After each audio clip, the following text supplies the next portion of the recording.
আমাদের সাথে আরো আছেন বাংলাদেশ ছাত্র ফেডারেশনের সভাপতি জনাব মশিউর রহমান খান রিচার্ড। জনাব মশিউর রহমান খান রিচার্ড, আপনাকেও ধন্যবাদ জানাই, আপনি আমাদের সময় দিয়েছেন, সেজন্য আমরা আপনাকে আন্তরিক ধন্যবাদ জানাই।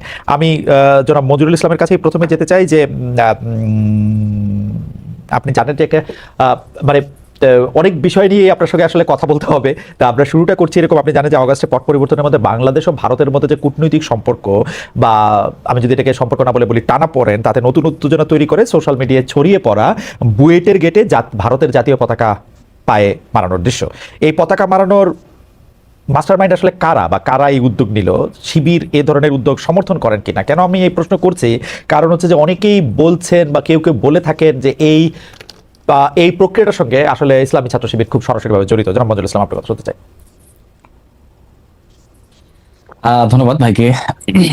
প্রথম হলো যে প্রশ্নটি করেছেন এখানে, বুয়েটের গেটে বা ভারতের পতাকা পায়ে পদদলিত করা ইসলামী ছাত্র শিবিরের সাথে এই ধরনের কোনো সম্পৃক্ততা নাই, বা ইসলামী ছাত্র শিবির এই ধরনের কোনো কার্যকলাপের সাথে কখনোই সম্পর্ক রাখে না এবং এটাকে কখনোই সমর্থন করে না। এটার যদি বলি যে দেশ হিসেবে ভারত এবং বাংলাদেশ যার যার জায়গা থেকে তারা নিজেদেরকে ওন করে, সেই হিসেবে অবশ্যই তারা তাদের পতাকা তাদের জন্য মর্যাদার, আমাদের দেশের পতাকা আমাদের জন্য নিঃসন্দেহ মর্যাদা। এক্ষেত্রে অবশ্যই আমরা একটা দেশের পতাকাকে এভাবে পদতুলিত করাকে এটাকে আমরা সমর্থন করি না। জনাব মঞ্জুরুল ইসলাম, অগাস্ট বুয়েটে ছাত্র রাজনীতি নিষিদ্ধ হয়েছে আবরার হত্যার পর, একটা আপনার নিশ্চয়ই মনে থাকবে যে ছাত্র রাজনীতি বুয়েটে এখন করা যায় না, কিন্তু অগাস্ট পট পরিবর্তনের পরে অনেকেই বলছেন যে আপনার যে সংগঠন অর্থাৎ ইসলামিক ছাত্র শিবির বুয়েটে সক্রিয় হওয়ার, বুয়েটে অনেকখানি সক্রিয়, আপনি কি বুয়েটে ছাত্র সংগঠন করার সুযোগ ফেরত চাচ্ছেন কিনা বা ফেরত চান কিনা? ছাত্র শিবির বুয়েটের ছাত্র রাজনীতি নিষিদ্ধ হওয়ার পরে ছাত্র শিবির আনুষ্ঠানিক ঘোষণা দিয়েই রাজনৈতিক কার্যক্রম বন্ধ রাখে। ছাত্র শিবির যদি ক্যাম্পাস কর্তৃপক্ষ স্টুডেন্ট যদি চায় যে এখানে ছাত্র রাজনীতি অবৈধতা, বা রাষ্ট্রীয় পক্ষ থেকে বা ক্যাম্পাসের পক্ষ থেকে যদি ছাত্র রাজনীতি নিষিদ্ধ যেটা আছে এটাকে উঠে নেওয়া হয়, সেক্ষেত্রে অবশ্যই আমরা সেখানে আমাদের কার্যক্রম শুরু করব। এখন পর্যন্ত যেহেতু ক্যাম্পাস বা ক্যাম্পাসের এরা ছাত্র রাজনীতি চাই না, সেক্ষেত্রে আমাদের বক্তব্য হলো যে আমরাও ছাত্রদের সাথে একাত্মতা পোষণ করে আমরা ছাত্র রাজনীতি বইতে আপাতত চাই না। যদি ছাত্র চাই আমরা নিঃসন্দেহে সেখানে কার্যক্রম শুরু করব। আপনাকে ধন্যবাদ। জনাব মশিউর রহমান খান রিচার্ড, গত বছরই ছাত্রদল, ছাত্র ফেডারেশন সহ 15টি ছাত্র সংগঠন মিলে ফেসিবাদ বিরোধী ছাত্র ঐক্য গঠন করেছিলেন আপনারা। সেখানে ছাত্র শিবির বা ছাত্র ইউনিয়ন ছিল না কেন? আপনারা সরাসরি আওয়ামী সরকারের পতনের দাবি নিয়েছিলেন। এই দাবির আলোকে আপনাদের ছাত্র রাজনীতিকে আমরা আসলে একটি লেজুর ভিত্তিক রাজনীতি বলতে পারি কিনা? কারণ হচ্ছে যে সরাসরি আমরা দেখেছি যে সরাসরি কোনো একটা রাজনীতিক বা সরকার পতন নয়, কোটা আন্দোলন দিয়েই আসলে আন্দোলনটা শুরু হয়েছে এবং এর মধ্যেই আসলে জনগণ বেশি সম্পৃক্ত হয়েছে। আপনি কি মনে করেন যে আসলে মানে একটা দলের, রাজনৈতিক দলের ও সমর্থন বা অনুসমর্থন আপনাদের আসলে খুব বেশি এগিয়ে? ধন্যবাদ খালেদ মহিউদ্দিন ভাই, আপনাকে এবং আপনার ঠিকানার টিমকে এবং যারা শুনছেন আমার সমালোচক সহ সবাইকে বাংলাদেশ ছাত্র ফেডারেশনের পক্ষ থেকে শুভেচ্ছা এবং আসসালামু আলাইকুম। আমরা দীর্ঘদিন ধরে একটা ফ্যাসিবাদী ব্যবস্থার মধ্যে ছিলাম এবং ছাত্র ফেডারেশন জন্মলগ্ন থেকেই একটা গণতান্ত্রিক শিক্ষা এবং রাষ্ট্র ব্যবস্থার জন্য লড়াই করছে। তারই ধারাবাহিকতায় যখন বিগত আওয়ামী লীগের নেতৃত্বে একটা একদলীয় ফ্যাসিবাদী ব্যবস্থা এখানে প্রতিষ্ঠিত হয়, তখন আমরা শিক্ষা কাজ এবং ভোটাধিকারের দাবিতে বৃহত্তর ছাত্র ঐক্যের জন্য আমরা দীর্ঘদিন ধরে লড়াই করেছি। বিশেষ করে 2018 সালে যখন রাতের ভোট হয় তখন এটা পরিষ্কারভাবে প্রতীয়মান হয় এবং আমরা দেখেছি যে এটা শুধু রাষ্ট্রের জাতীয় নির্বাচন প্রশ্নেই না, একদম বিশ্ববিদ্যালয় পর্যন্ত প্রত্যেকটা শিক্ষাঙ্গনে একটা সন্ত্রাস এবং দখলদারিত্বের একটা চূড়ান্ত অবস্থা এখানে বিরাজমান ছিল। ফলে আমরা চেষ্টা করেছিলাম ক্রিয়াশীল সকল গণতান্ত্রিক শক্তিগুলোকে কিভাবে ঐক্যবদ্ধ করে, ছাত্র রাজনৈতিক শক্তিগুলোকে কিভাবে ঐক্যবদ্ধ করে এই ছাত্র লীগের যে সন্ত্রাস দখলদারিত্ব তার বিরুদ্ধে এবং এই ফ্যাসিস্ট আওয়ামী লীগের শাসনের বিরুদ্ধে একটা গণতান্ত্রিক শিক্ষা এবং রাষ্ট্র ব্যবস্থা বিনির্মাণে কিভাবে একটা ঐক্যবদ্ধ প্ল্যাটফর্মে এসে লড়াইটা গড়ে তোলা যায়। আমি সেই লড়াই গড়ে তুলতে তুলতে আমরা এক পর্যায়ে আপনি যেটা বললেন যে ফ্যাসিবাদ বিরোধী ছাত্র ঐক্য, সেই ছাত্র ঐক্য গড়ে তুলি এবং সেই ছাত্র ঐক্যের ক্ষেত্রে আমাদের আহ্বান ছিল প্রত্যেকটা গণতন্ত্রকামী ছাত্র শক্তির পক্ষে প্রতি যাতে তারা এখানে যুক্ত হন। সেই ক্ষেত্রে আপনি যেটা বললেন ছাত্র ইউনিয়ন সহ যে বামপন্থী ধারার যে ছাত্র সংগঠনগুলো, তারা একটা গণতান্ত্রিক ছাত্র জোট গঠন করে এবং আমরা তাদেরকে আহ্বান জানিয়েছিলাম, তাদের সাথে আমরা কথা বলেছিলাম, কিন্তু তারা কেন সেই ঐক্যে আসেননি সেটা আসলে তারাই উত্তর দিতে পারবেন। আমরা প্রত্যেকের কাছে আহ্বান জানিয়েছি। আর শিবির প্রশ্নে আসলে যেহেতু আমরা এখন পর্যন্ত শিবির রাজনৈতিকভাবে 1971 সালে বাংলাদেশের স্বাধীনতার এবং গণ আকাঙ্ক্ষার যে বিরুদ্ধে তাদের যে দল জামাত ইসলাম, তাদের যে অবস্থান, সেটা যদি এখন পর্যন্ত পরিষ্কার না, এমনকি অভ্যুত্থান পরেও এখন পর্যন্ত আমরা দেখতে পাচ্ছি তাদের রাজনৈতিক পয়েন্ট গুলো এখন পর্যন্ত পরিষ্কার না, ফলে না থাকার ফলে যে জনমনে যে বিভ্রান্তি, সেই বিভ্রান্তি তৎকালীন বাস্তবতায় আমরা জানি যে তৎকালীন যে বাস্তবতা ছিল সেটা সকল প্রশ্নেই আমরা দেখেছি প্রত্যেকটা আন্দোলনকারী শক্তিকে মুক্তিযুদ্ধ বিরোধী হিসেবে ট্যাগ দেওয়া হয়েছে, চরমভাবে দমন পীড়ন করা হয়েছে। নানা ধরনের স্ট্র্যাটেজির জায়গা থেকে আমরা ভেবেছি যে আমরা যাতে যার যার জায়গা থেকে আমরা শিবিরকেও আহ্বান জানিয়েছি যাতে তারা তাদের জায়গা থেকে এই লড়াইটা জারি রাখেন, এবং আমরা যারা সম্ভব ছিলাম আমরা তারা ঐক্যবদ্ধ হয়েছি এবং আমরা লড়াইটাকে আমাদের সামর্থ্য অনুযায়ী আমরা গড়ে তোলার চেষ্টা করেছি। আর লেজুর ভিত্তির প্রশ্নে ছাত্র ফেডারেশন তার জন্মলগ্ন থেকেই লেজুর ভিত্তির বিরুদ্ধে, এবং ছাত্র ফেডারেশন একটা ছাত্র সংগঠন যারা একটা রাজনৈতিক দলের জন্ম দিয়েছে। ছাত্র ফেডারেশনের সাবেক সভাপতি বর্তমানে যিনি গণসংহতি আন্দোলনের প্রধান সমন্বয়কারী জুনায়েদ সাকি, ফলে তার রাজনৈতিক গণসংহতি আন্দোলনের রাজনীতি নির্মাণের প্রশ্নে, একটা গণমানুষের রাজনৈতিক দল নির্মাণের প্রশ্নটা ছাত্র ফেডারেশন তার রাজনৈতিক প্রয়োজনেই মনে করে যে এটা একটা প্রয়োজন জাতীয় স্বার্থে। সেই জায়গা থেকে আমরা একে অপরের সহায়ক শক্তি, কিন্তু আমরা আমাদের স্বতন্ত্র রাজনীতি নির্মাণ করি এবং আমরা আমাদের প্রত্যেকটি প্রক্রিয়ায় আমরা আমাদের সিদ্ধান্ত গণতান্ত্রিকভাবে আমরা আমাদের ছাত্র সমাজের আমাদের সদস্যদের প্রত্যেকের মতের মধ্য দিয়ে আমরা গ্রহণ করি। সেক্ষেত্রে ছাত্র ফেডারেশনের সাথে লেজুর ভিত্তির কোনো আসলে সম্পর্ক নেই, বরং আমরা লেজুর ভিত্তির বিরুদ্ধে আমরা আমাদের রাজনৈতিক স্ট্যান্ড। জনাব রিচার্ড, আপনাকে ধন্যবাদ। আমি একটু আবার জনাব মঞ্জুরুল ইসলাম আপনাকে যেতে চাই। জনাব মঞ্জুরুল ইসলাম, আমার মূল প্রশ্নে যাওয়ার আগে আপনি কি একটু এই বিষয়ে কথা বলতে চান যে ছাত্র শিবিরের রাজনীতি বা তাদের কিছু বিষয়ে তাদেরকে মানে আপনি শুনেছেন যে ছাত্র ফেডারেশনের সভাপতি যা বললেন, আপনি কি বিষয়ে একটু রেসপন্ড করবেন? জি ধন্যবাদ।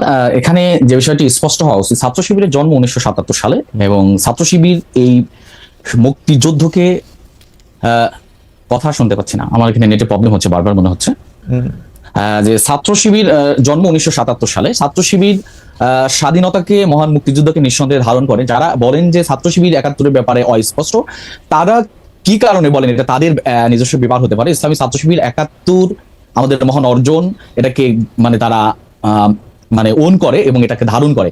কাজে এটা ছাত্র শিবিরের অবস্থান থেকে ছাত্র শিবির স্পষ্ট। ছাত্র শিবিরের জন্ম হলো 1977 সালে। ছাত্র শিবিরের মুক্তিযুদ্ধের বিপক্ষে অবস্থানের যে প্রশ্নটা তোলা হচ্ছে, এটা একটা খুবই অবান্তর একটি প্রশ্ন আমি বলে মনে করি, কারণ এখানে কোনো প্রশ্ন তোলার আমি মনে করি অবকাশ নাই। এবং আমি যদি তাদের কথা বলি তাহলে আমরা বলতে পারি যে তাদের মানে এই বাম ধারার যত ছাত্র সংগঠন আছে প্রত্যেকটা ছাত্র সংগঠনই তারা এদেশের মানে মব জাস্টিসের যে স্টার্টটা আমি মনে করি বাম ধারার ছাত্র সংগঠনগুলাই শুরু করেছে। তাদের দ্বারা অসংখ্য অপরাধ সংগঠিত হয়েছে। আমি সেই বিষয়গুলাই রাজনৈতিক এখানে সেই ডিবেটে যেতে চাচ্ছি না।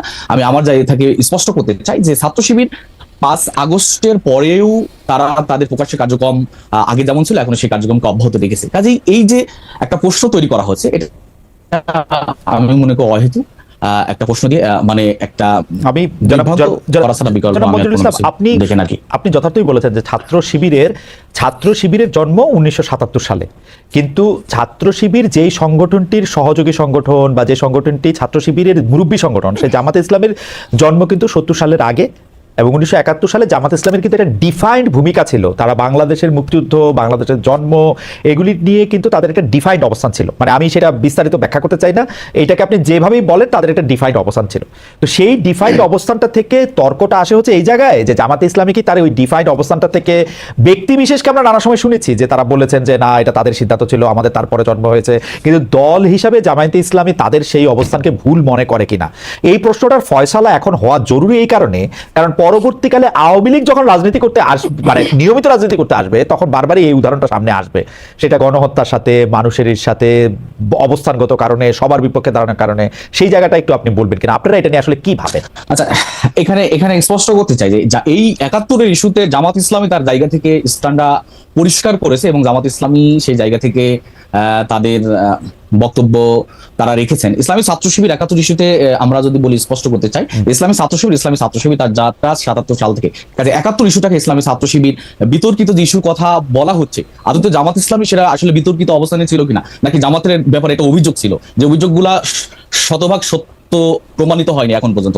এগুলা নিয়ে আমার মনে হয় আরেকটু আমি মনে করি যে অথবা এটাকে আওয়ামী লীগের একটা ন্যারেটিভ কিনা, বা আওয়ামী লীগ একটা ন্যারেটিভ দাঁড় করিয়ে দিয়েছে কিনা, যে ন্যারেটিভ গুলো বাম ধারা সকল সংগঠনগুলো লালন করে তারা চলে আসছে। কাজে আমি মনে করি যে এটা একটা ন্যারেটিভ, আওয়ামী লীগের সৃষ্ট ন্যারেটিভ, এবং সেই ন্যারেটিভকে দাঁড় করিয়ে দিচ্ছে সকল বাম ধারার সংগঠনগুলো, যে বাম ধারাগুলা একটা অংশ সবসময় আওয়ামী লীগের। মজুল ইসলাম, এই যে এটা একটা মুশকিল কারণ হচ্ছে যে এইগুলি নিয়ে আসলে প্রশ্ন করলে প্রশ্ন করতেই হয়। মানে আপনি যেটাকে ন্যারেটিভ বলতেছেন, যে আপনি 1971 সালে জামাতের ভূমিকাটা আসলে ন্যারেটিভ বলতেছেন কেন? জামাত কি 1971 সালে আমি যেটা বললাম তার বাইরে ভূমিকা ছিল? জামায়াত কি বাংলাদেশের জামাত অভ্যুত্থানের ইসলাম- পক্ষে ছিল? না, আপনি এটাকে জামাত আওয়ামী লীগের ইসলাম- নেগেটিভ কেন জামাত- বলতেছেন? এটা আওয়ামী লীগের নেগেটিভ বলে তো মুশকিল, আমাকেও তো তখন আওয়ামী লীগের ট্যাগ খাইতে হয়, যেটা আমি আই ডোন্ট লাই। হ্যাঁ। এখন যদি আপনার বক্তব্যটা যদি আওয়ামী লীগের ন্যারেটিভের পক্ষে যায়, তাহলে সেই হিসেবে হয়তো মানুষ সে ধরনের ট্রিট করতে পারে। আমি পার্সোনালি সেই ধরনের ট্রিট করছি না। আমি আমার জায়গা থেকে স্পষ্ট করতে চাচ্ছি যে এটা আওয়ামী লীগের ন্যারেটিভটাকে যারা ধারণ করে এখন পর্যন্ত এই যে অনৈক্যের বক্তব্য দিয়ে আসছে, এটা ছাড়া তো আমি আর অন্য কিছু দেখি না। এখানে আমি আমার কথা যদি বলি, তাহলে আমরা বলতে পারি যে ইসলামী ছাত্র শিবির একটা লেজুর ভিত্তির কথা আশা বলা হয়েছে। ইসলামী ছাত্র শিবির লেজুর ভিত্তির বিরুদ্ধে অবস্থান গ্রহণ করেছে।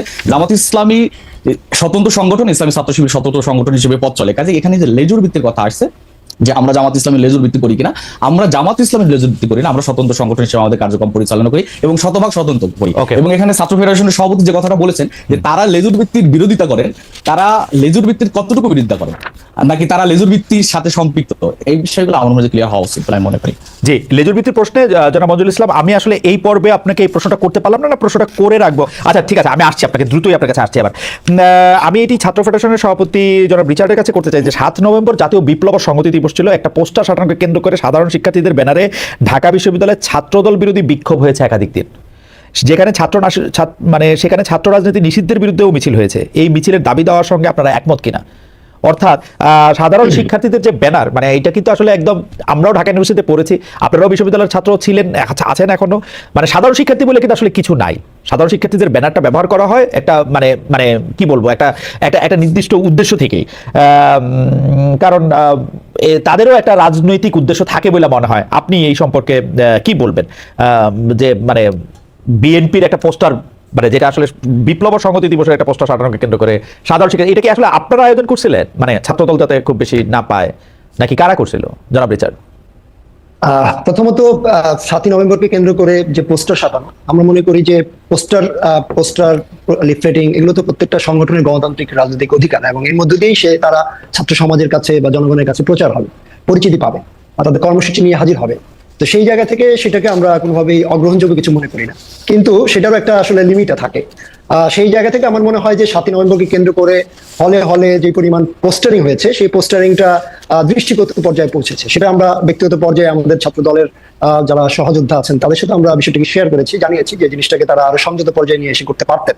কিন্তু এর বাইরে ছাত্রদের মধ্যে থেকে যে বিক্ষোভ সংগঠিত হয়েছে, যেটা আপনি বললেন সাধারণ শিক্ষার্থীদের নামে, সাধারণ শিক্ষার্থী অভ্যুত্থানের পরে সাধারণ শিক্ষার্থীদের একটা নতুন রাজনীতি হাজির হচ্ছে। আমরা অনেক কিছু দেখছি, মব তৈরি হচ্ছে, মব সন্ত্রাস তৈরি হচ্ছে অনেক সময়, সেগুলো আসলে অনেকাংশে সাধারণ শিক্ষার্থীদের নামে হচ্ছে। কিন্তু আমরা আবার যখন খুঁজে বের করি, অনেক কিছু হয়তো প্রকাশ্যে চলে আসে, যেটা দেখা যায় যে সেখানে আর সাধারণ শিক্ষার্থী থাকে না, কোনো না কোনো রাজনৈতিক শক্তির পূর্বতন সম্পর্কিত কোনো গোষ্ঠী তারা হয়তো এখানে ভূমিকা রাখে। আমরা যেমন তোফাজ্জল হত্যাকাণ্ড আপনার নিশ্চয়ই স্মরণে আছে, সেখানে যেই ঘটনাটা ঘটেছিল মব সন্ত্রাস, সেটা কিন্তু সাধারণ শিক্ষার্থীদের নামে হয়েছিল, কিন্তু সেখানে আমরা পরবর্তীতে দেখলাম যে তারা আসলে ছাত্রলীগের পূর্ববর্তীতে তারা ছাত্রলীগের সাথে জড়িত ছিলেন। ফলে এই ঘটনার সাথে ছাত্র রাজনীতি নিষিদ্ধ বা বিরাজনীতিকরণ প্রক্রিয়ার সাথে কারা জড়িত, এই বিষয়ে আমরা আসলে পরিষ্কার না। তবে কিছুটা ধারণা অনেকে অনেকভাবে বলেন, আমরা সেখান থেকে একজনের পারসেপশন সমাজের ভিতরে ক্রিয়েট হয়, সেক্ষেত্রে কেউ পারসেপশনকে গ্রহণ করতে পারেন, নাও পারেন। কিন্তু আমরা একটা জিনিস দেখেছি যে ছাত্র রাজনীতি নিষিদ্ধের জন্য ঢাকা বিশ্ববিদ্যালয়ের ছাত্র আন্দোলন বিষয়ক সম্পাদক ছাত্র শিবিরের তাকে আমরা রাজুতে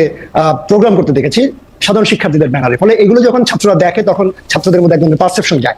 আর আমি আরেকটা প্রশ্নে আপনি এই প্রশ্নটা আসার আগে আপনি একটু জনাব মঞ্জুরুল ইসলাম একটা মন্তব্য করেছিলেন, সেই মন্তব্য সম্পর্কে আপনি যদি এই ব্যাপারটা একটু এটা করেন, যে বাংলাদেশে মব জাস্টিস যেটা, যে এবং সাদা আইন হাতে তুলে নেওয়া, বিভিন্ন সময় বিভিন্ন কি বলবো, যেটা বাংলাদেশে আইনে নাই, সংবিধানে নাই, বিচারে নাই, সেগুলি করার ক্ষেত্রে বাম সংগঠনের অনেককে অনেকভাবে দায়ী করেছেন। সেটা নিয়েও যদি একটু আপনি বলেন, যে এই ক্ষেত্রে আমি তার সাথে কিছুটা একমত যে বাম সংগঠনের মধ্যে এই প্রবণতা ছিল আগেও। আমরা প্রথমত 71, 47, 71 এবং 24 কোনো কিছুকে ইতিহাসকে মুছে দেওয়ার যে অপচেষ্টা, আমরা সেটার বিরুদ্ধে।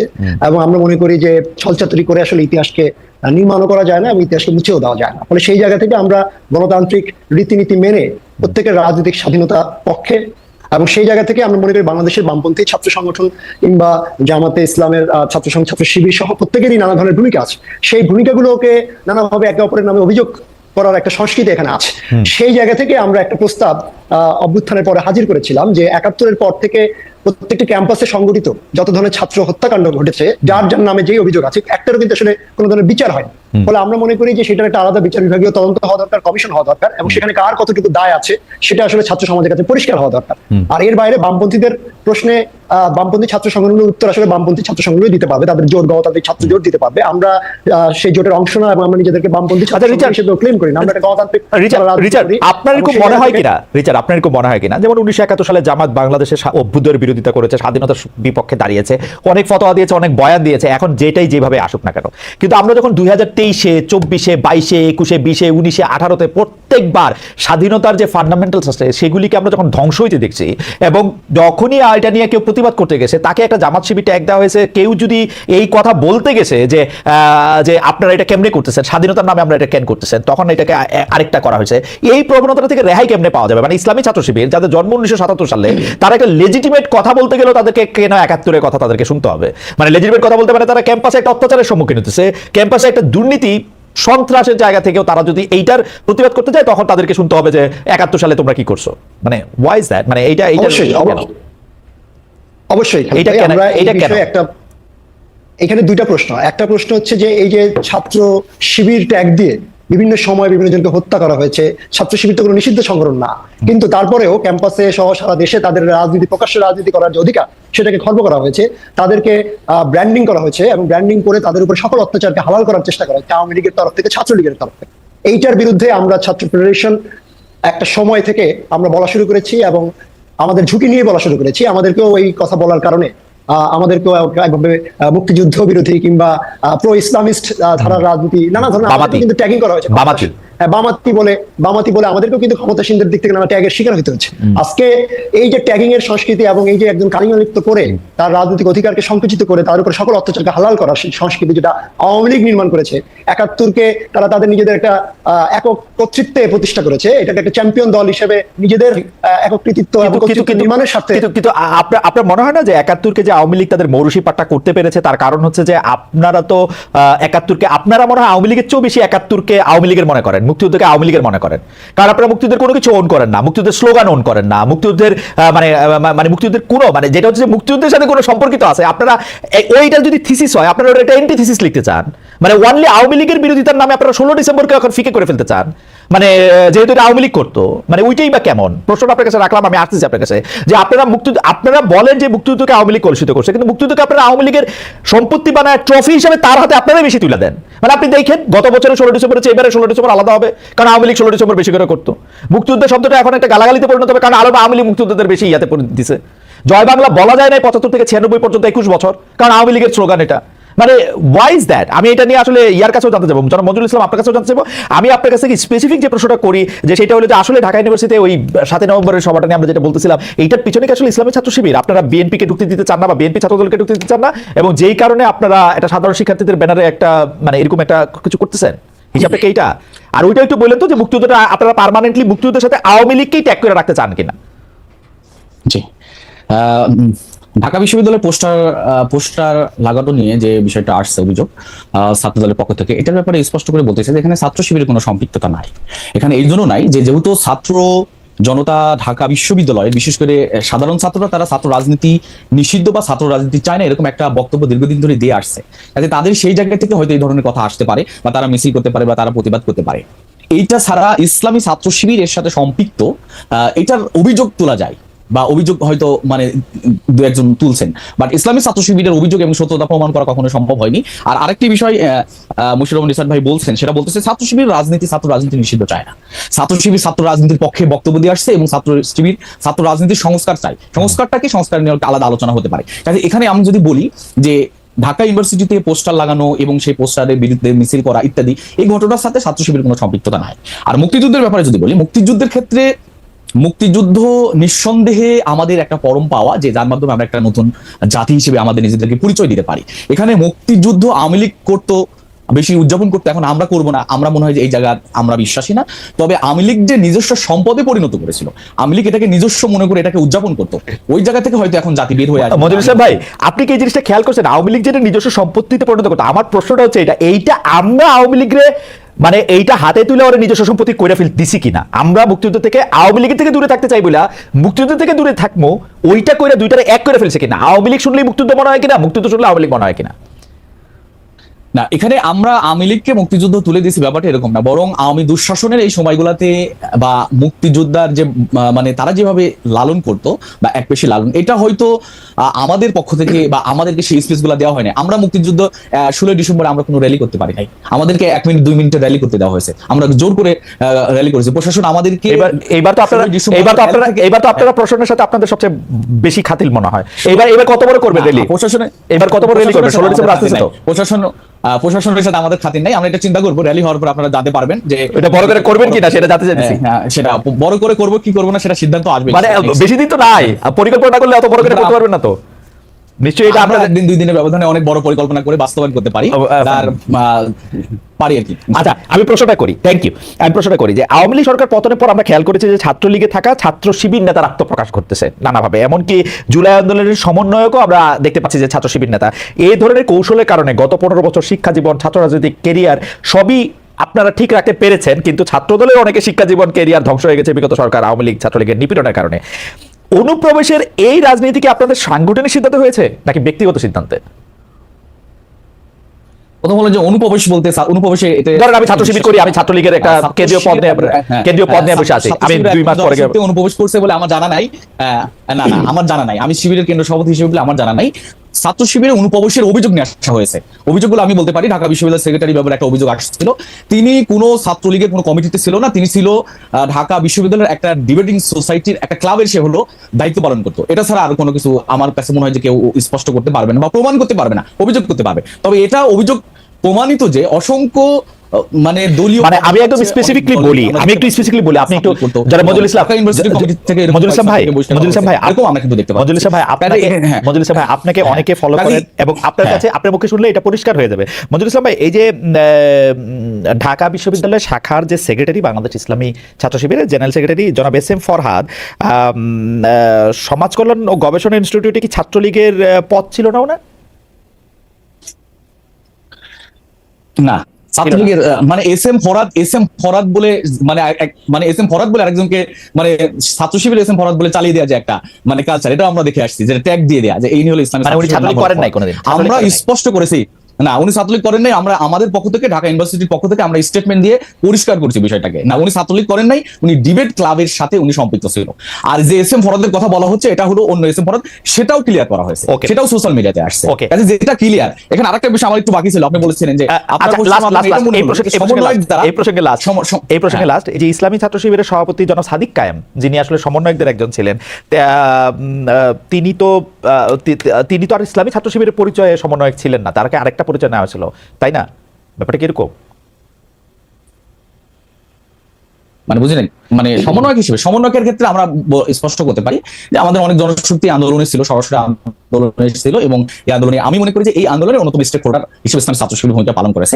সে হিসেবে অনেকেই দায়িত্ব পালন করেছেন। এক্ষেত্রে ঢাকা বিশ্ববিদ্যালয় সভাপতি সমন্বয়কের দায়িত্ব ছিল, সমন্বয়ক হিসেবে দায়িত্ব পালন করেছেন। এখন উনি সমন্বয়কের দায়িত্ব নাই, কাজে এরকম ঘটনা বা 2-4 জন এরকম সমন্বয়ক ইসলামী ছাত্র শিবিরে থাকতে পারে, এবং এটা মানে অনেক ক্যাম্পাসে এটা পরিষ্কার হয়ে গেছে কারা ছিল। এরকম কিছু কিছু ক্যাম্পাসে আমাদের যারা ছিল তারা স্পষ্ট করেছেন যে আমি সমন্বয়ক ছিলাম। ঠিক আছে, সমন্বয়ক হওয়াটা যদি এই আন্দোলনে যে সমন্বয়ক হওয়াটাই আন্দোলনের জন্য আমি মনে করি যে মানে অপরাধের কোনো কিছু না। সমন্বয়ক হয়েছেন মজুল ইসলাম ভাই, অ্যাবসলিউটলি এটা অপরাধের সাথে সম্পৃক্ত না। আমি বলতে চাইছিলাম যে তিনি তার পরিচয় গোপন করে অন্য একটা রাজনীতি করছেন কিনা, ছাত্র শিবিরের পরিচয় গোপন করে ছাত্র লীগ করতেন কিনা। বাংলাদেশে আমরা শুনছি ডিবেটের সোসাইটি দূরে থাক, ওই হলগুলির দারোয়ান হইতে হইলেও ছাত্রলীগ করতে হয়েছে এদের।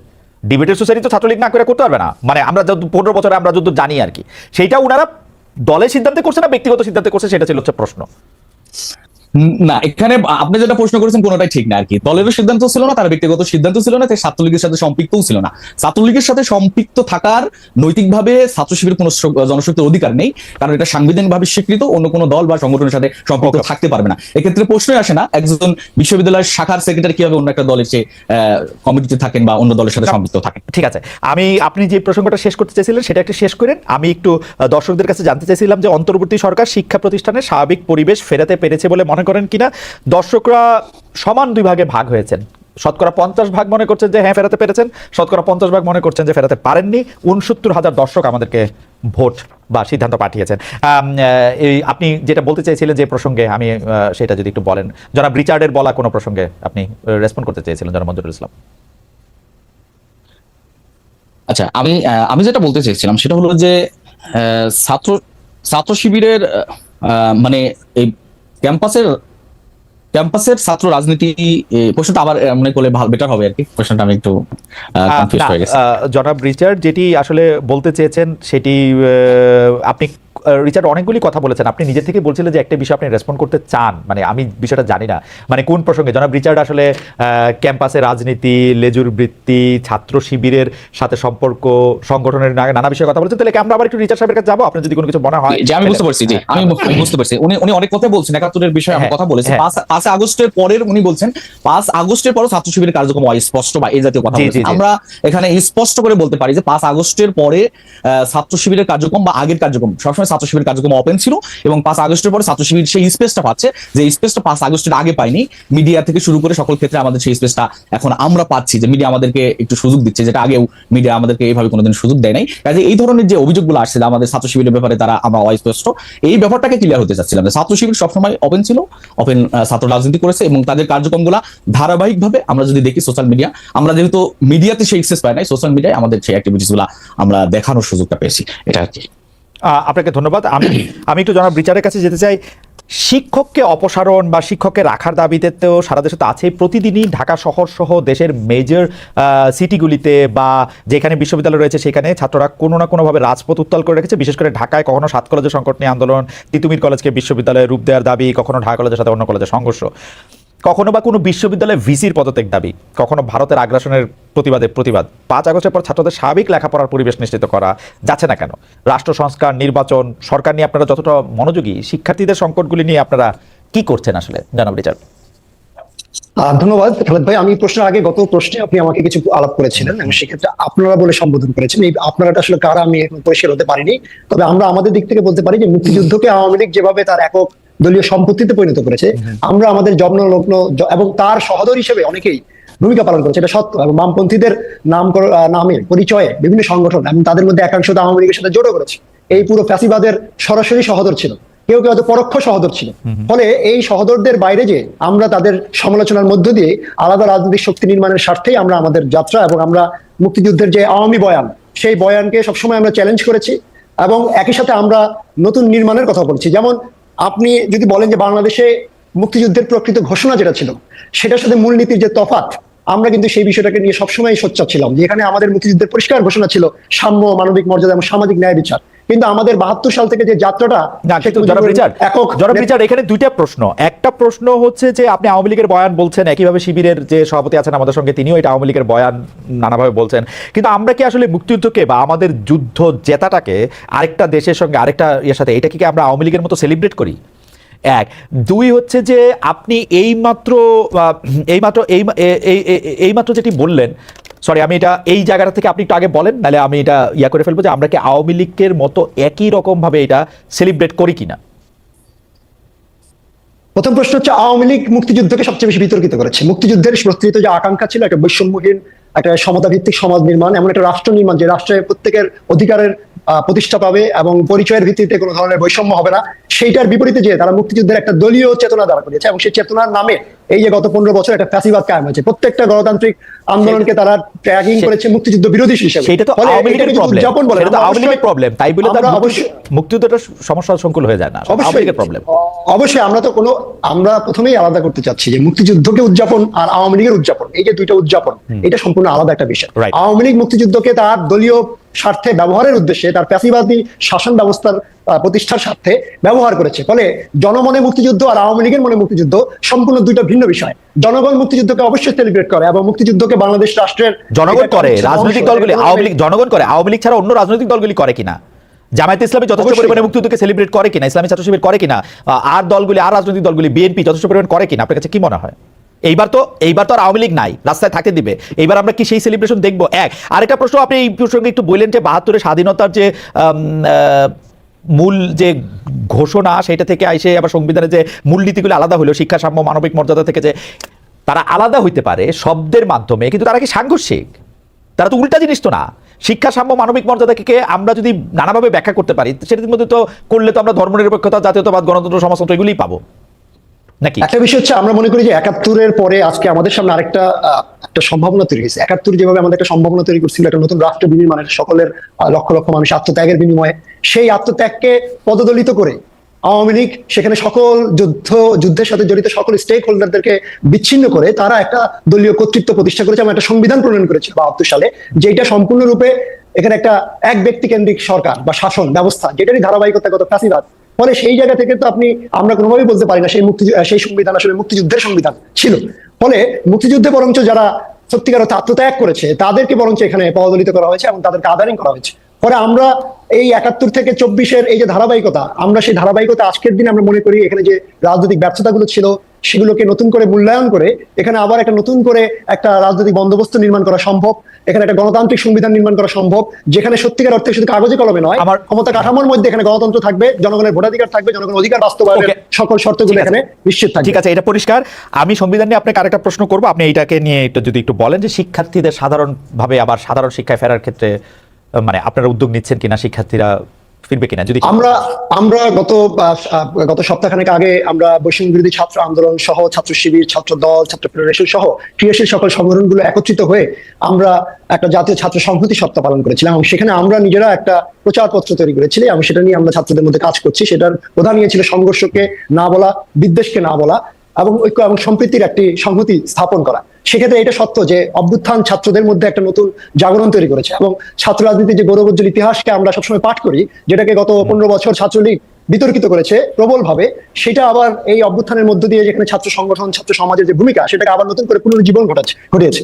ফলে সেই জায়গা থেকে ছাত্ররা আজকে একটা শক্তি হিসেবে নিজেদেরকে দেখে, সেখানে একটা বিশৃঙ্খলা আছে এটা আমরা বুঝি। সেক্ষেত্রে রাজনৈতিক সংগঠনগুলো, বৈষম্য বিরোধী ছাত্র আন্দোলনের যে নেতৃত্ব, তাদের সকলের সমন্বিত ভাবে এবং একই সাথে সরকারকেও আজকে উদ্যোগী হয়ে আমরা এই জন্য একটা জাতীয় ছাত্র কাউন্সিল গঠনের আহ্বান জানিয়েছি, যাতে আমরা একটা কাউন্সিল গঠন করে সেখানে সকল শক্তিগুলো, অভ্যুত্থানকারী সকল শক্তিগুলো যখন বিভক্ত হয়ে যায়, আলাদা হয়ে যায়, তখন কিন্তু ছাত্ররাও তার ঐক্যবদ্ধ থাকার কোনো প্ল্যাটফর্ম খুঁজে পায়। আপনি জাতীয় ছাত্র কাউন্সিল, একটা ছাত্র কাউন্সিলের কথা বলছেন, আমি সংবিধান নিয়ে আপনাকে প্রশ্ন করি। সংবিধানের কথা এই আগস্ট বিপ্লবের পরে খুব বেশি শোনা যাচ্ছে এজ ইফ ১৯৭২ সালেই হোক আর ২০২৪ সালেই হোক, শেখ হাসিনার কাছে যদি এই সংবিধানটা না থাকতো তিনি আর এত স্বৈরাচারী বা ফেসিবাদী হয়ে উঠতে পারতেন না। কিন্তু আমি বলি, শেখ হাসিনা যে ৩টে নির্বাচন, পরপর ৩টে নির্বাচনকে নানা কায়দায় ইঞ্জিনিয়ারিং করেছেন, এটা কিন্তু উনি সংবিধান মাইনা করেন নাই। তিনি যখন গুম খুন এটা করছেন, তিনি সংবিধান মাইনা করেন নাই। ৩টা নির্বাচন ম্যানিপুলেট করা বা গুম খুন করা, আপনারা কেন? এবং আমার ধারণা যে এটা আপনারাও ভালো করে জানেন যে শেখ হাসিনা নিজের যোগ্যতাতেই, সংবিধানের সাহায্যে না, নিজের যোগ্যতাতেই এটা করছে। কিন্তু আপনারা সংবিধানটারই মানে সবচেয়ে বড় জায়গা কেন দেখতেছেন? আপনি যদি আমরা যারা মঞ্জুরুল ইসলামকে একটু শুনে তারপর আপনার কাছে শুনি। যারা মঞ্জুরুল ইসলাম, আপনার কাছে আমার একই প্রশ্ন যে আপনারা মনে করেন কিনা ১৯৭১ সালের পরে রাষ্ট্র পরিচালনার যে মূলনীতিগুলি নেওয়া হয়েছিল যে সংবিধানে, সেটাই বাংলাদেশ রাষ্ট্রের শাসকদের ফেসিবাদী হয়ে ওঠার কারণ?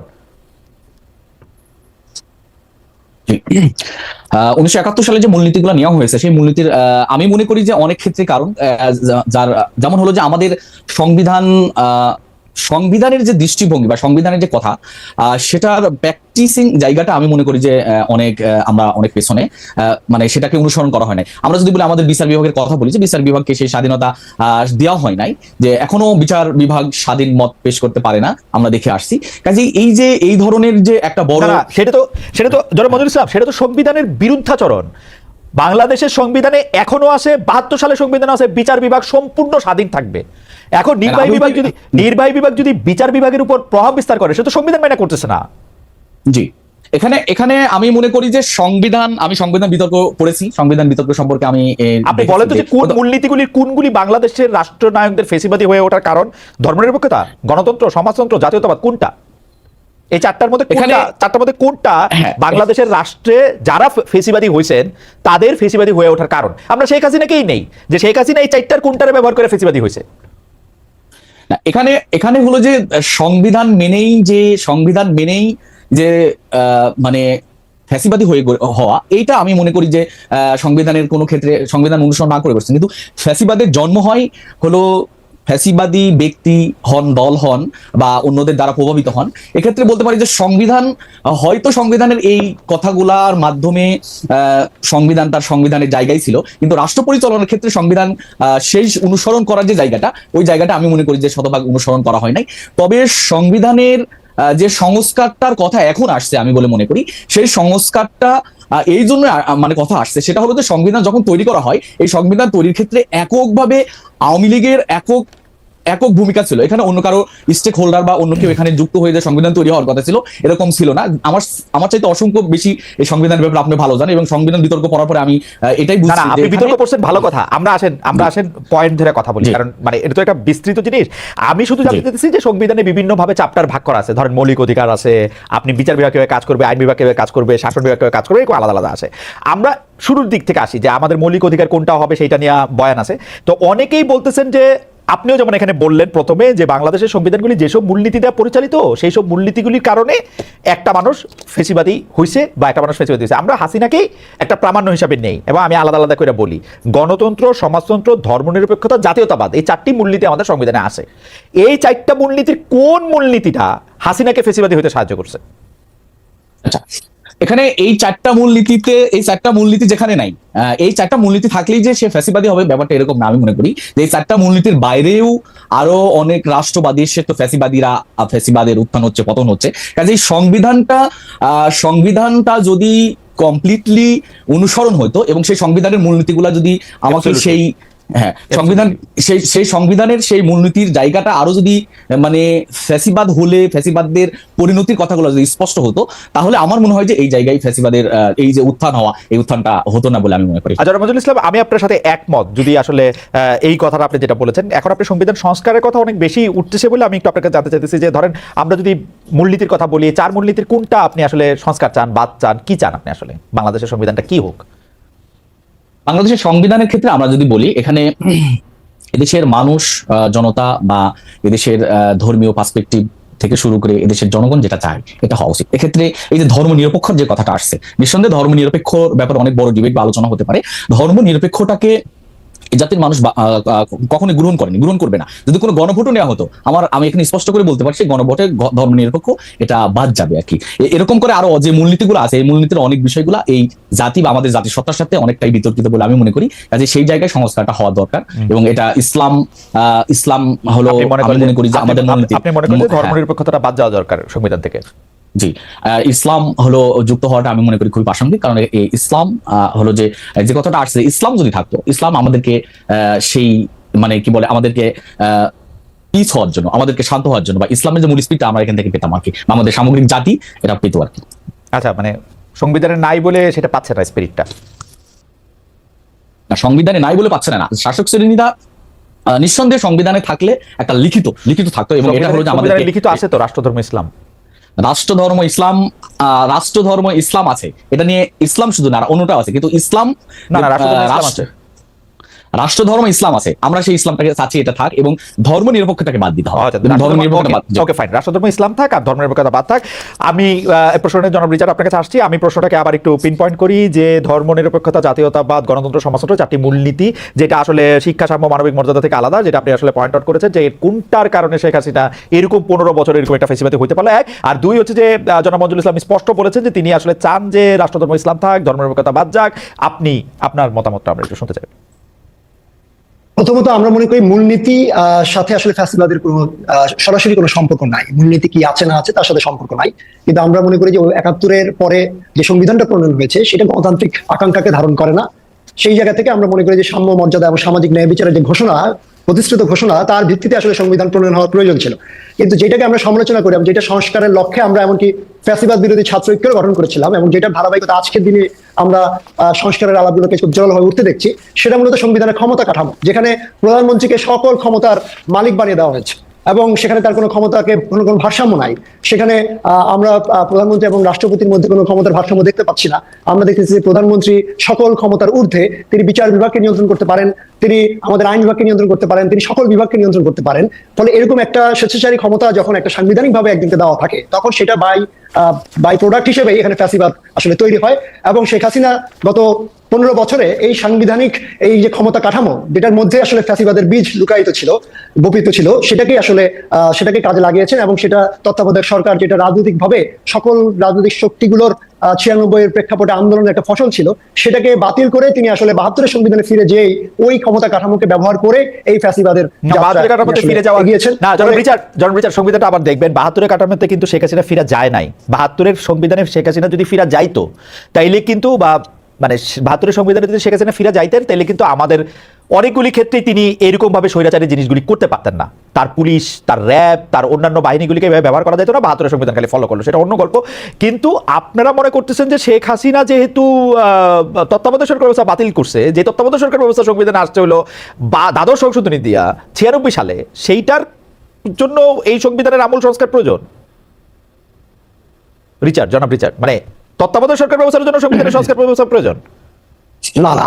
আমরা বলতেছি যে তত্ত্বাবধায়ক ছিল একটা জোড়াতালি সমাধান, অর্থাৎ এখানে সংবিধানটাই গণতান্ত্রিক না। আমরা একটা গণতান্ত্রিক সংবিধান নির্মাণের পক্ষে, এবং আমরা মনে করি যে সংকটগুলো রাজনৈতিক মহলে তৈরি হয়েছে বাংলাদেশে, যে এই সংকটকে পুঁজি করে এখানে ভোটাধিকার কেড়ে নেওয়া হয়েছে, এখানে প্রতিষ্ঠানগুলোকে ধ্বংস করা হয়েছে, এখানে একটা জবরদস্তির ক্ষমতা চাপিয়ে দেওয়া হয়েছে গণমানুষের উপরে, সেটার মূল হচ্ছে সংবিধানের গণতান্ত্রিক সংবিধান না থাকা। ফলে সংবিধানের যে অগণতান্ত্রিক যে ভিত্তিগুলো, আমরা সেই ভিত্তিগুলোকে আসলে পরিবর্তন করে একটা গণতান্ত্রিক রূপান্তরের দিকে আমরা যাত্রাকে আমরা মনে করি যে একটা স্থায়ী সমাধান। সেখানে তত্ত্বাবধায়ক একটা বন্দোবস্ত ছিল, কিন্তু আজকে বাংলাদেশে 24 প্রেক্ষাপটে পরবর্তী বাস্তবতায়, এতদিনের লড়াই এবং অভিজ্ঞতার বাস্তবতায় আমরা মনে করি এই লড়াইটাকে একটা রাষ্ট্রের একটা গণতান্ত্রিক সংস্কারের লড়াইয়ে রূপান্তর করা প্রয়োজন। জনাব রিচার্ড, আমি একটু আমার 2 পয়সা এখানে দিয়ে রাখি। প্রথম কথা হইলো যে সংবিধান দেখা শেখ হাসিনা ক্ষমতা চালায় নাই। শেখ হাসিনার ক্ষমতা আপনি যখন আইন কানুনের মধ্যে এটা দেখবেন, গত 15 বছরের মানে শাসনে উত্তর 1500 বার তিনি সংবিধান লঙ্ঘন করেছেন। সংবিধানে গুম, খুন, নির্বাচনকে ম্যানিপুলেশনের কোনো রকম কথা নাই। সংবিধানের মূল কথাটাই তিনি মানেন নাই, যেটার মধ্যে লেখা আছে প্রজাতন্ত্রের মালিক হলো জনগণ, উৎস না কিন্তু। প্রজাতন্ত্রের মালিক হলো জনগণ। তিনি সব ক্ষেত্রে সব জায়গায় বলেছেন আমি বিশ্ববিদ্যালয় দিয়েছি, টেলিভিশন দিয়েছি, উনি নাকি দিয়েছেন এগুলা। এখানে আমাদের প্রশ্ন হচ্ছে যে একটা সরকারের যেই প্রবণতা হিসেবে, বাংলাদেশের রাজনৈতিক প্রবণতা হিসেবে আমরা যদি এটাকে অ্যাড্রেস করি, যে কোনো একটা দল ক্ষমতায় গেলে মনে করে যে ক্ষমতাটা তার জমিদারি, তাহলে এই জমিদারি ব্যবস্থাটাকে এজ এ জনগণ, as a voter, as a citizen, নাগরিক, আমরা কিভাবে চ্যালেঞ্জ করব? আমরা বর্তমান সংবিধান দিয়ে এটা আসলে চ্যালেঞ্জ করতে পারি, এবং আমরা সংবিধানটাকে যদি ভালো করতে করতে স্ক্যান্ডিনেভীয় সংবিধান বা আমেরিকান সংবিধান বা কোন একটা মানে কি বলবো অলৌকিক সংবিধানও করে ফেলি, স্টাইলও কোনো লাভ হবে না। এখনকার সংবিধানে আমরা এই ক্ষমতাকে চ্যালেঞ্জ করতে পারি। এটা হচ্ছে আমার 2 পয়সা আমি দিয়ে রাখলাম। আপনার সাথে এটা নিয়ে আবার আমার পরে কথা হবে নিশ্চয়ই, নানা সময় এগুলি নিয়ে আসলে কথা বলতেই হবে। কারণ হচ্ছে যে কাগজ বা বই মানুষকে স্বৈরাচারী করে না, মানুষ স্বৈরাচারী হয় অন্য কারণে। আমরা এই প্রশ্নটা আমরা একটু করতে চাই যে একটা সমীকরণ নিয়ে সোশ্যাল মিডিয়াতে খুব আলোচনা হতেছে জনাব মঞ্জুরুল ইসলাম, সেটা হচ্ছে বিএনপি জাতীয় নির্বাচনের জন্য খুব মুখায় আসে, কিন্তু ছাত্রদল এখনই ডাকসু নির্বাচন নিয়ে আগ্রহী না, যতটা জানা যাচ্ছে। অন্যদিকে জামাতে ইসলামী অন্তর্বর্তী সরকারকে বিএনপির চেয়ে বেশি সময় দিতে চায়। কারণ জামাত এই সরকারের সাথে বেশি ঘনিষ্ঠ। সেক্ষেত্রে ডাকসু নির্বাচন কি আপনারা দ্রুত চান কিনা, কখন চান? এবং আরেকটি কথা বলা হইতেছে, এইটা আপনার অবজারভেশন একটু জানতে চাই, যে বাংলাদেশের সকল শিক্ষা প্রতিষ্ঠানে বা বেশিরভাগ পাবলিক বিশ্ববিদ্যালয়গুলিতে উপাচার্য বা যারা ডিন হচ্ছেন, উপাচার্য হচ্ছেন, যাদেরকে ফ্যাকাল্টিতে গুরুত্বপূর্ণ দায়িত্ব দেওয়া হচ্ছে, প্রভোস্ট যাদের করা হচ্ছে, তারা সবাই শিবির বা জামায়াতের লিস্ট থেকে আসছেন। তো জনাব মঞ্জুরুল ইসলাম ভাই, আমরা আপনার কাছে একটু জানতে চাইবো যে এই ব্যাপারটা আসলে কতটা সত্য। প্রথম কথা হচ্ছে আপনারা ডাকসু ইলেকশন চান কিনা, দ্বিতীয় কথা হচ্ছে যে আপনারা লিস্ট দিচ্ছেন কিনা, কোন স্যার কোন দায়িত্ব পাবেন, আপনারা দিচ্ছেন কিনা, জামাত ইসলামী দিচ্ছে কিনা। তার আগে একটু জানিয়ে রেখে, আমাদের এই অনুষ্ঠানটা চ্যানেল 24 সরাসরি সম্প্রচার করা হচ্ছিল। চ্যানেল 24 তাদের টপ অফ দ্য আওয়ার নিউজের জন্য ক্ষমা করবেন, টপ অফ দ্য আওয়ার নিউজের জন্য তাদের চলে যেতে হবে। আমরা একটু আগেই জানিয়ে রাখলাম, আর 2 মিনিট পরে তারা হয়তো চলে যাবেন। আপনার কথার মাঝখানে আমরা চ্যানেল 24-কে গুড বাই বলে দেবো। আপনি একটু আমাদের প্রশ্নের একটু জবাব দেন, আপনার লিস্ট দিচ্ছেন কিনা। জি ধন্যবাদ। প্রথম হলো যে এখানে যে অভিযোগগুলো নিয়ে আসা হচ্ছে ছাত্র শিবিরের ব্যাপারে, ছাত্র শিবির আগে ভিসি প্রভিসি বা ক্যাম্পাসগুলার বিভিন্ন ব্যক্তিরা যারা মানে এখন ক্যাম্পাস পরিচালনা করছেন বা প্রশাসনিক, এখানে ছাত্র শিবির লিস্ট দেয়া বা এই জাতীয় যে অভিযোগগুলো আসছে এগুলো আমি মনে করি সত্য না। ছাত্র শিবির কোনো ক্যাম্পাসে বা প্রশাসনে কাউকে নিয়োগ দেওয়ার এখতিয়ার রাখে না। এটা এখতিয়ার হলো সরকারের বা এই মন্ত্রণালয়, যে মন্ত্রণালয়টা হলো শিক্ষা সাথে রিলেটেড বা ইউজিসি, তারা এটা নিয়োগ দিয়ে থাকে। কাজে এখানে ছাত্র শিবির বা অন্য কেউ জড়িত আছে কিনা এটা আমার জানা নেই। ইসলামী ছাত্র শিবির জড়িত নাই এই ব্যাপারে, আমি স্পষ্ট করে বলতে পারি। দ্বিতীয়ত হলো যে জামাতের সাথে সরকারের ঘনিষ্ঠতার ব্যাপারে আমার জামাতের আমির বা জামাতের যারা কত ব্যক্তি আছেন তাদেরকে প্রশ্ন করলে সবচেয়ে তারা ক্লিয়ার করতে পারবেন। আমি আমার জায়গা থেকে বলতে পারি যে এই সরকারের সাথে আমাদের কোনো সম্পৃক্ততা নাই। সরকার নিয়মতান্ত্রিক ভাবে সরকার গঠন করা হয়েছে, ছাত্রদের আন্দোলনের বহিঃপ্রকাশ, বিপ্লবী সরকার বলি বা যে সরকারি যেটা ভাবে মনে করেন। এখানে আমাদের সাথে সরকারের বা আমরা ক্যাম্পাসে VC, vice chancellor, proctor, treasurer ইত্যাদি নিয়োগের ক্ষেত্রে আমাদের সম্পৃক্ততা নাই। আমরা মনে করি যে নিয়মতান্ত্রিক ভাবে এটা নিয়োগ হচ্ছে। ডাকসু নির্বাচন নিয়ে আমি আমাদের কথাটা বলতে চাই। ডাকসু নির্বাচন নিয়ে আমরা আমাদের বক্তব্য স্পষ্ট করার চেষ্টা করে যাচ্ছি যে ডাকসু নির্বাচনে ইসলামী শুধু ডাকসু নির্বাচনই না, প্রত্যেক ক্যাম্পাসেই ছাত্র সংসদ নির্বাচনের ব্যাপারে আমরা চাই দ্রুত সময়ের ভিতরে নির্বাচন হওয়া উচিত। এই জন্য হওয়া উচিত। বিগত দিনে ক্যাম্পাস আমি যদি বলে থাকি তাহলে খুব অসত্য হবে না। যে প্রায় আপনার থেকে 10টা সেকেন্ড একটু সময় নেই, আমরা চ্যানেল 24 তার টপ অফ দা নিউজে চলে যাক। আমরা আবার ফিরে আসি, আমাদের আলোচনাটা আমরা আরেকটু দীর্ঘ করব। আমি শুধু মাঝখান দিয়ে একটু বলি, মঞ্জু ভাই, আপনি কি এই জাতীয় ইলেকশন হওয়ার আগে ডাকসু নির্বাচন চান? সেটা আমি বলতেছিলাম, সেটাই বলতে চাচ্ছি যে বিগত 30 বছরে ছাত্র সংসদ নির্বাচন হয় নাই, এক্সেপশনাল ঢাকা ইউনিভার্সিটি ডাকসু নির্বাচন, নুরুল হক মুরদের সেই নির্বাচন বিধি, তার নির্বাচন গুলা বাংলাদেশে হয় নাই। যেহেতু ক্যাম্পাস গুলা নতুন উদ্যমে, যেটা মানে ভিসি থেকে শুরু করে নতুন ভাবে স্টার্ট হয়েছে ফ্যাসিবাদের বিদায়ের পর, এবং একটা সুন্দর পরিবেশ দেখা যাচ্ছে, আমরা চাই খুব শর্ট টাইমের ভিতরে ডাকসু নির্বাচন হোক এবং সেই ডাকসু নির্বাচনের মাধ্যমে ছাত্ররা তাদের নির্বাচিত প্রতিনিধি পাক। এটা হলো ইসলামী ছাত্র শিবিরের বয়ান বা বক্তব্য, এবং আমরা এটা চাচ্ছি যে সকল ক্যাম্পাসে হোক এবং দ্রুত সময়ের ভিতরে হোক। টাইম লিমিট করে আমরা বলছি না এত টাইমের ভিতরে দিতে হবে, তবে আমরা চাচ্ছি যে দ্রুত সময় হলেই ভালো হয়। আবার একটু যদি একটু মানে এটা যদি এরকম হয় যে জাতীয় নির্বাচন হয় নাই, তারপরেও ডাকসু নির্বাচন দিলে ঠিক আছে, সেটা আপনি মনে করেন? বা ডাকসু নির্বাচন আপনি চান কিনা, জনাব মঞ্জু? হ্যাঁ, আমি বলি যে এখানে ডাকসু নির্বাচনের ফ্যাসিবাদ বিরোধী আন্দোলনের মূল নেক্সট ইলেকশন গুলো আসবে, গভর্নমেন্ট ইলেকশন থেকে শুরু করে আদার্স ইলেকশনে, এই জায়গায় আমি মনে করি যে নির্বাচন যথার্থ হওয়ার স্বার্থে ছাত্রদের মাঠে ময়দানে ঐক্য ভূমিকাও আমি মনে করি প্রয়োজনের আলোকে হতে পারে। এই জন্য আমি মনে করি আরো বেশি দরকার। এবং দীর্ঘ সময় নিয়ে যে একটা নেতৃত্বের গ্যাপ হয়ে গেছে, ছাত্র ক্যাম্পাস থেকে ছাত্র নেতৃত্ব উঠে আসা, রাজনীতিতে সম্পৃক্ত হওয়া, এই কালচারটা বন্ধ হওয়ার কারণে দীর্ঘ গ্যাপটা যদি আমরা দ্রুত দূর করতে চাই, আমি মনে করি যে দ্রুত সময়ের ভিতরে এই ডাকসু নির্বাচন সহ সকল ক্যাম্পাসের নির্বাচন হওয়া উচিত। ওকে, থ্যাংক ইউ সো মাচ। আমি হচ্ছে যে শেষ প্রশ্ন নিয়ে আসছি জনাব রিচার্ড আপনার কাছে।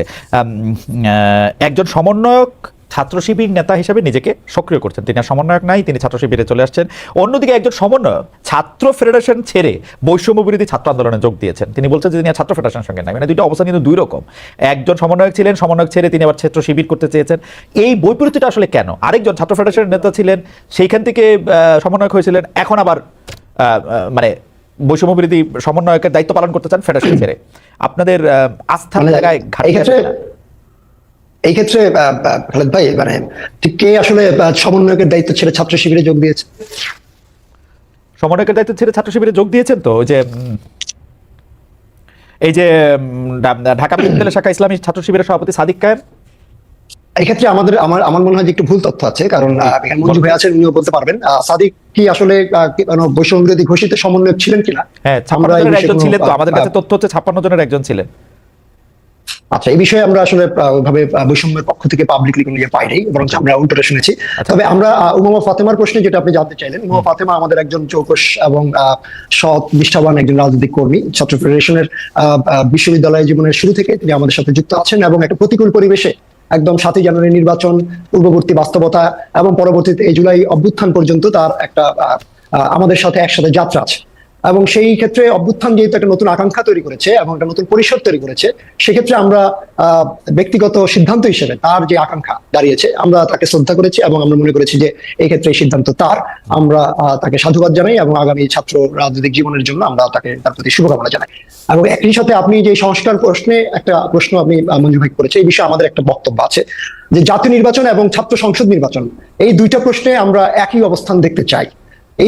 এই জায়গা থেকে যে দুইটা প্রশ্নে দুই রকমের অবস্থান আসলে এক ধরনের সুবিধাজনক অবস্থান, এবং এটা আসলে যথাযথ সৎ অবস্থান বলে আমরা মনে করি না। আজকে যেমন জাতীয় নির্বাচনের ক্ষেত্রে আমাদের একটা প্রধান কনসার্ন হচ্ছে যে ভবিষ্যতে যাতে কেউ আসে আবারও নির্বাচিত হয়ে ভোটাধিকারটা কেড়ে নিতে না পারে, তার জন্য প্রয়োজনীয় গণতান্ত্রিক সংস্কার। একই সাথে একটা নির্বাচন কোনোভাবে হলো, কিন্তু পরবর্তীতে আবারও একটা নির্বাচিত সরকার এসে এই নির্বাচনগুলোকে আটকে দিল, যেটা আমরা এর আগে দেখেছি। এমনটা যাতে আমাদের ছাত্র সংসদ নির্বাচনের ক্ষেত্রে না হয়, এবং ছাত্র সংসদ নির্বাচনের মধ্য দিয়ে আমরা যাতে একটা গণতান্ত্রিক ক্যাম্পাস নির্মাণের বা একটা প্রতিষ্ঠান নির্মাণের যে যাত্রা, সেটা যাতে শুরু করতে পারি, তার জন্য একজনের সংস্কার এখানেও প্রয়োজন। এবং এই সংস্কার সবাই যদি আন্তরিক থাকে, বিশ্ববিদ্যালয় প্রশাসন যদি আন্তরিক থাকে, আমরা মনে করি এটা খুব দ্রুতই সম্ভব। ফলে এক্ষেত্রে আসলে টাইম লিমিট করার কিছু নেই এবং এখানে বিরোধিতারও কিছু নেই। সংস্কার এবং নির্বাচনকে অনেকে মুখোমুখি দাঁড় করার চেষ্টা আছে। আমরা এক্ষেত্রে মনে করি যে সংস্কার এবং নির্বাচন কোনটা মুখোমুখি বিষয়, এটা একটা প্যারালাল প্রক্রিয়া। ফলে মানে সংস্কার করতে করতে নির্বাচন দিয়ে দেওয়া যাবে, জনাব রিচার্ড, তাই না? সংস্কারও করবে, নির্বাচনও দিবে, সংস্কার করতে করতে নির্বাচনও দিয়ে দেওয়া যাবে। মানে সংস্কার প্রক্রিয়াটাকে যদি আমরা এগিয়ে নিতে পারি তাহলে আসলে আমরা নির্বাচনের রোড ম্যাপটা আমরা আসলে সাজাতে পারবো। এখানে একটা প্রক্রিয়া, এখানে কোনো প্রক্রিয়া এগিয়ে কাকে বলে, মানে প্রক্রিয়া এগিয়ে কি, মানে আমরা বলতে চাচ্ছি ধরেন আমরা যে প্রথম মিটিং অনুষ্ঠিত হইল, আগামীতে প্রথম সভা অনুষ্ঠিত হইয়াছে, প্রক্রিয়া এগিয়ে গেল, প্রত্যেকটা বিশ্ববিদ্যালয় কর্তৃপক্ষ, প্রত্যেকটা রাজনৈতিক সংগঠন তাদের জায়গা থেকে যে সংস্কার প্রস্তাবগুলো সামনে আনছে এগুলো নিয়ে যদি বিশ্ববিদ্যালয় এবং স্টেক হোল্ডার, ছাত্র সমাজ সবাই মিলে বসে আমরা যদি একটা সিদ্ধান্তে পৌঁছে যাই তাহলে আমরা প্রয়োজনীয় সংস্কারটাকে আসলে সাধন করতে পারি। এবং সেক্ষেত্রে গুরুত্বপূর্ণ হচ্ছে উপাচার্যের নিয়োগ প্রশ্নটা। প্রত্যেকটা ক্ষেত্রে আমরা দেখি যে একটা দলীয় শিক্ষক এখানে একটা থাকেন এবং তারা বরকন দাস বাহিনী হিসেবে ভূমিকা পালন করেছেন বিগত আওয়ামী লীগের আমলে। এই যে ধারণাটা, এইটা কি আগামীতেও থাকবে কিনা, এই জায়গায় কিন্তু কোনো সংস্কার এখন আসে নাই। ফলে এই সংস্কার প্রস্তাবগুলোকে, অনেকগুলো প্রশ্ন আছে, এগুলোকে ধারণ করা, এগুলোকে তুলে আনা এবং তার মধ্য দিয়ে যেটুকু সম্ভব ঐক্যমতের ভিত্তিতে বাস্তবায়ন করা এবং তার মধ্য দিয়ে একটা নির্বাচনের পরিবেশ তৈরি করা আমরা চাই না। এবং একই সাথে আরেকটা প্রশ্ন যেটা আমরা কোনোভাবে ভুলতে চাই না, সেটা হচ্ছে যে ছাত্রলীগ এখনো তোফাজ্জল হত্যাকাণ্ডের মধ্যে দিয়ে আমরা হয়তো একজনকে খুঁজে পেয়েছি বা কয়েকজনকে খুঁজে পেয়েছি যারা ফলে ছিলেন তখন। তাহলে আজকে হয়তো তোফাজ্জল হত্যাকাণ্ড হচ্ছে না, কিন্তু আমরা কি আরেকটা তোফাজ্জল হত্যাকাণ্ডের জন্য অপেক্ষা করছি? অর্থাৎ ছাত্র লীগের এরকম অনেক হত্যাকারীরা বা এই দীর্ঘদিন ধরে 18 সালের আগে বা পরে এত বছর ধরে যারা বিভিন্ন পরিচয়ে, ছাত্রলীগের পরিচয়ে বিভিন্ন বিরোধী রাজনৈতিক দলগুলোর উপরে হামলা, আক্রমণ চালিয়েছেন, দমন করেছেন, তারা তো এখনো সাধারণ শিক্ষার্থী হিসেবে হলে হলে আছেন। তাহলে তাদের বিচার গ্রেফতারের প্রক্রিয়াটা আসলে কোথায়? আমার মনে হয় জনাব রিচার্ড, আপনাকে ধন্যবাদ। জনাব মঞ্জুরুল ইসলাম, আপনি কি 20 সেকেন্ড বলতে চান? আমাদের অনুষ্ঠান শেষ, তবুও যেহেতু দুটি গুরুত্বপূর্ণ বিষয় সামনে এনেছেন জনাব রিচার্ড, যে একই রকম হওয়া উচিত দৃষ্টিভঙ্গি।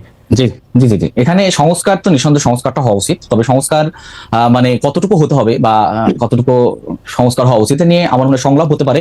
সংলাপের মাধ্যমে সংস্কার প্রক্রিয়া শেষ। নিঃসন্দেহে বিগত 30 বছরে তো এই ধরনের সংস্কার হয়নি। সংস্কার অবশ্যই হতে পারে ছাত্র সংসদ নির্বাচনের ক্ষেত্রে, তবে এই সংস্কারটা করতে গিয়ে দীর্ঘ টাইম ক্ষেপণ করে আমরা মানে নির্বাচনটাকে পিছিয়ে দেওয়া।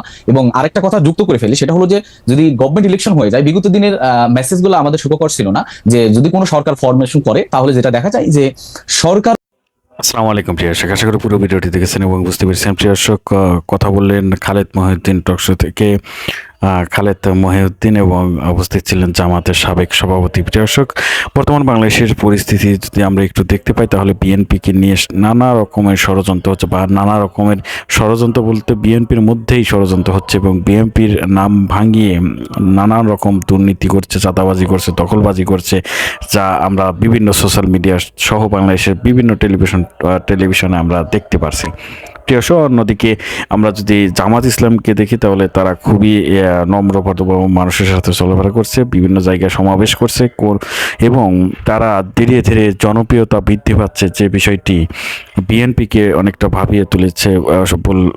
ভুল হবে না, কারণ বিএনপি এবং জামাতের মধ্যকার যে আমরা হাড্ডাহাড্ডি লড়াই এখন দেখতে পাচ্ছি, তা ঐক্যের যে ঐক্য ছিল 5ই আগস্টের পরে থেকে তাদের মধ্যে নেই, যার কারণে দেশ যে আবারও বিপদে পড়তে যাচ্ছে এই বিষয়ে নিঃসন্দেহে আমরা থাকতে পারি। যখনই বিএনপি এবং জামাতের মধ্যে ঐক্যের ভাঙন হবে, ঠিক তখনই আবারও পুনর্বাসন হবে আওয়ামী লীগ, আবারও স্বৈরাচারী দোসররা দেশে ঢুকে পড়বে, যে কোনোভাবে যে কোনো দুই দলেই ঢুকে পড়বে, দুই দলে বিশৃঙ্খলা করবে এবং কেই দীর্ঘদিন ক্ষমতায় থাকতে পারবে না এই বাংলাদেশে। এই বিষয়টি একদমই পরিষ্কার। দর্শক, বর্তমান বাংলাদেশের পরিস্থিতি নিয়ে আপনাদের মূল্যবান মতামত কমেন্টে জানাবেন। সবাই ভালো থাকবেন, সুস্থ থাকবেন। ভিডিওটি শেষ করছি। আসসালামু আলাইকুম।